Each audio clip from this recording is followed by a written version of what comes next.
नमस्कार। आज हम लोग अपने कैंसर की चर्चा को आगे बढ़ाते हुए लंग कैंसर में जो नई इलाज की विधि आई है, टारगेटेड ट्रीटमेंट इम्यूनोथेरेपी, उस पर चर्चा करेंगे। जैसा कि हम लोग जानते हैं, नवंबर को लंग कैंसर अवेयरनेस मंथ के रूप में याद किया जाता है। ये लंग कैंसर आज से 15 साल पहले चौथी स्टेज के लंग कैंसर को कोई डॉक्टर देखना नहीं चाहते थे। अगर किसी को बोला जाता था कि आप लंग कैंसर का ही केवल इलाज करें, तो वो नहीं चाहते थे, क्योंकि ये एक ऐसा कैंसर था 15 साल पहले चौथी स्टेज में, जब इलाज का, केमोथेरेपी का नहीं के बराबर बेनिफिट था। बहुत से केसेज में लोग बोल देते थे, जब कंडीशन पे, जनरल कंडीशन खराब रहता था, कि इनको घर ले जाइए, अब ये किसी के इलाज से इनको फ़ायदा नहीं होगा, इतनी खराब बीमारी थी। लेकिन आज यही लंग कैंसर, अगर कैंसर के इलाज में कुछ क्रांतिकारी बदलाव आया है, तो वो लंग कैंसर के इलाज के रूप में आया है। 12-13 साल 14 साल पहले टारगेटेड ट्रीटमेंट लंग कैंसर में आया EGFR इन्हिबिटर। वैज्ञानिकों ने देखा कि लंग कैंसर के कोशिका के ऊपर एक रिसेप्टर रहता है जो कि सेल के अंदर उसको सरवाइव करने का ताकत देता है, और उस रिसेप्टर में म्यूटेशन आ जाता है, वो एक्टिव रहता है परमानेंटली। तो साइंटिस्ट ने उस रिसेप्टर को ब्लॉक कर दिया, ऊपर से रोक दिया। एक ऐसा ड्रग, दवाई जो जाके उस रिसेप्टर पे बैठ जाए और वो अब एक्टिव नहीं रहे, तो सेल की ग्रोथ रुक गई, कैंसर की ग्रोथ रुक गई। ये दवाइयाँ थी जेफ्टिनिब, अर्लोटिनिब, बाद में एफाटिनिब, डैकोमेटिनिब, ओसिमेटिनिब आई। ये दवाइयाँ 2 से 3 हज़ार रुपये में भी आज मिल जाती हैं किसी किसी ग्रुप की।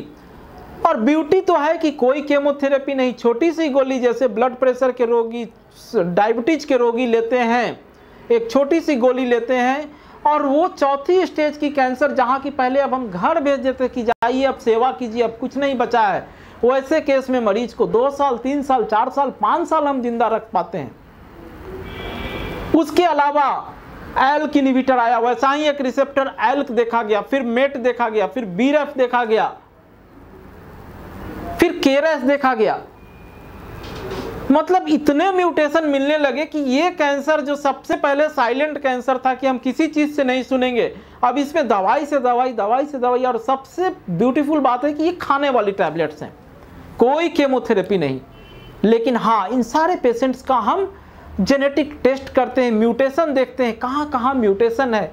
जिन पेशेंट्स में म्यूटेशन रहता है, जो म्यूटेशन रहता है, उसके लिए वो टैबलेट चलता है, और केमोथेरेपी से हम दूर भागते हैं। इसके अलावा इम्यूनोथेरेपी की दवाइयाँ ऐसी दवाइयाँ हैं जो शरीर के इम्यूनिटी को बढ़ाता है, हमारे WBC में जो लिम्फोसाइट है उसको स्ट्रॉन्ग करता है, और उसको बोलता है कि ये कैंसर का कोशिका है, इसको अब तुम किल करो। ये वाला कंसेप्ट इम्यूनोथेरेपी का लंग कैंसर में है। ये दवाइयाँ वो नहीं है जो इंटरनेट पे आप अभी खोल के देखिएगा तो दिल्ली में या कहीं और शहर में आपको मिल जाएगा कि यहाँ बनती है। ये इंडिया में नहीं बनती है आज के डेट में, अमेरिका, इंग्लैंड से इंपोर्ट होती है, पेटेंट है उनकी। मैं इसलिए बोल रहा हूँ कि आप कभी उन दवाइयों के चक्कर में नहीं आ जाए जो इम्यूनोथेरेपी के नाम पे इंडिया में बनती हैं। ये दवाइयाँ हम देते हैं, बुद्धा कैंसर सेंटर में भी लगता है, आपको एम्स दिल्ली में भी लगता है, राजीव गांधी में भी लगता है, अपोलो में भी लगता है, TMH में भी लगता है, लेकिन हम लोग सब ये दवाइयाँ इंपोर्ट होके आती है, कॉस्टली है, पेटेंट नहीं है हमारे पास। इसके अलावा ये जो इम्यूनोथेरेपी की दवाइयाँ हैं, इनमें साइड इफेक्ट नहीं के बराबर होती है, और कभी कभी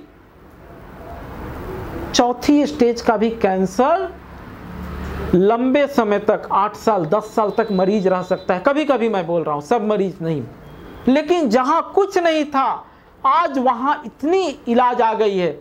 तो कभी भी लंग कैंसर का अगर कोई मरीज चौथी स्टेज में भी हो, तो आप अच्छे सेंटर पे, अच्छे कैंसर सेंटर में दिखाएं, शायद उनकी लाइफ हम बहुत बढ़ा सकते हैं। और अगर टारगेटेड ट्रीटमेंट और इम्यूनोथेरेपी का अगर उनको हम बेनिफिट दे पाए, तो बहुत लंबी ज़िंदगी दे सकते हैं। इम्यूनोथेरेपी ध्यान दे वो इम्पोर्टेड वाली हो, ये नहीं कि जो ऐसे सेंटर छोटे छोटे सेंटर जो बोलते हैं कि हम बनाते हैं अपनी बनाते हैं, वैसा नहीं।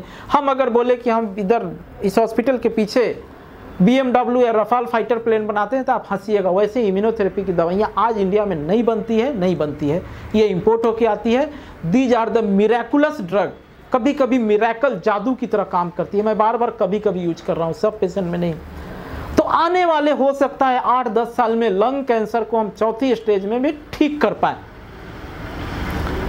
इसके अलावा अगर लंग कैंसर के ऊपर या किसी भी कैंसर के ऊपर आपको कोई भी जानकारी मिले, लेना हो, तो हमसे जरूर संपर्क कर सकते हैं दिए गए फ़ोन नंबर पे या ईमेल आईडी पे। धन्यवाद।